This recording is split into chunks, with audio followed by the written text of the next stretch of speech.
O, kumusta? Alam mo, minsan sa sobrang busy natin sa buhay, parang ang hirap isingit yung spiritual life ng pamilya, di ba? Sa pag-uusap natin ngayon, gagawin nating simple at abot kaya ang family worship. Hindi to komplikado. Promise. Tungkol lang to sa pagbuo ng maliliit na gawi na naglalapit sa atin sa Diyos at syempre sa isa't isa. At ito yung malaking tanong, di ba? Kasi isipin mo, yung trabaho, yung school ng mga bata, yung mga gawaing bahay, parang walang katapusan. At madalas, sa dulo ng araw, parang may kulang. So paano nga ba natin tunay na magagawang sentro ng ating pamilya ang Diyos sa gitna ng lahat ng to? Well, yung sagot, baka mas simple pa kaysa sa iniisip natin. Nakasalalay lang pala yan sa tatlong haligi. Una, panalangin. Pangalawa, pakikinig. At pangatlo, pagsasama. Hindi ito tungkol sa isang bonggang event, kundi sa tatlong simpleng gawi lang na pwede nating gawin araw-araw. Okay, so himay-himayin natin to. Unahin natin yung unang haligi, panalangin. Ito ay tungkol sa sama-samang paglapit ng buong pamilya sa Diyos. Kasi 'di ba, para sa marami sa atin pag sinabing worship, ang unang papasok sa isip ay yung Sunday service, yung isang oras tuwing linggo, pero yung simpleng katotohanan pala, ang tunay na pagsamba ay yung araw-araw na paglapit, yung pakikipag-usap natin sa Kanya, lalo na bilang isang pamilya. Pero sige, maging totoo tayo sa isa't isa. Ano ba talaga yung hadlang? Kadalasan, di ba, pagod na pagod ka na galing sa trabaho, o kaya naman iba-iba yung schedule nyo. Yung isa gising pa, yung isa tulog na. Di ba, mga totoong problema yan na hinaharap ng maraming pamilya. Pero heto yung good news, hindi nito kailangang maging isang oras na prayer meeting. Kahit 5 minuto lang, basta't sama-sama kayo, sapat na.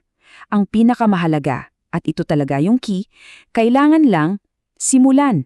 At dapat galing sa puso. Kasi yung sincerity, yun yung mas may bigat kaysa sa haba ng oras. Okay, so mula sa panalangin, punta naman tayo sa pangalawang haligi. At makikita nyo kung paano to konektado.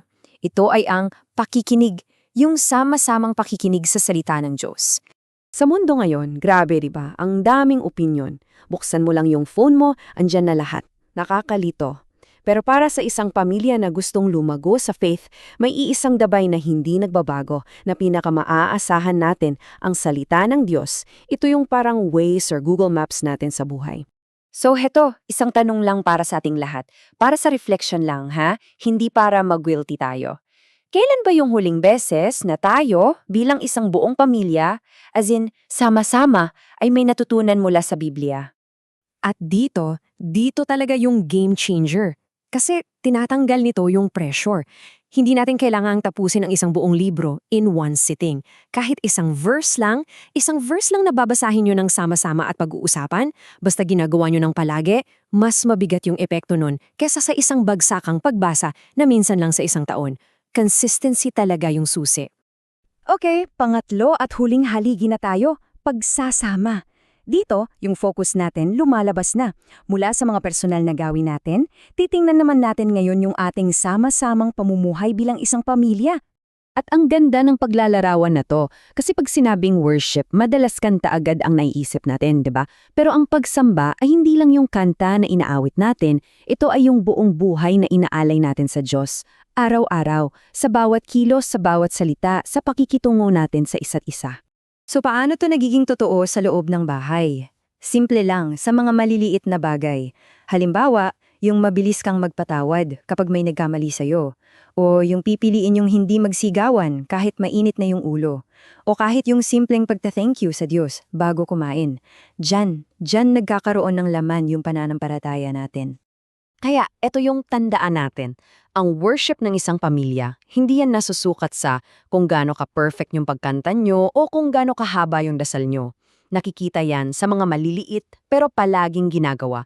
Yung consistent na mga kilos ng pagmamahal at paglilingkod sa loob mismo ng pamilya. So, ngayong alam na natin yung tatlong haligi, heto na yung huling hamon para sa atin. Isang pagbabago ng pananaw mula sa paghahangad ng isang perfect na pamilya tungo sa isang bagay na mas totoo at mas abot kamay. Ito yon, hindi natin kailangang maging perfectong pamilya. Kasi aminin na natin wala namang perpektong pamilya, di ba?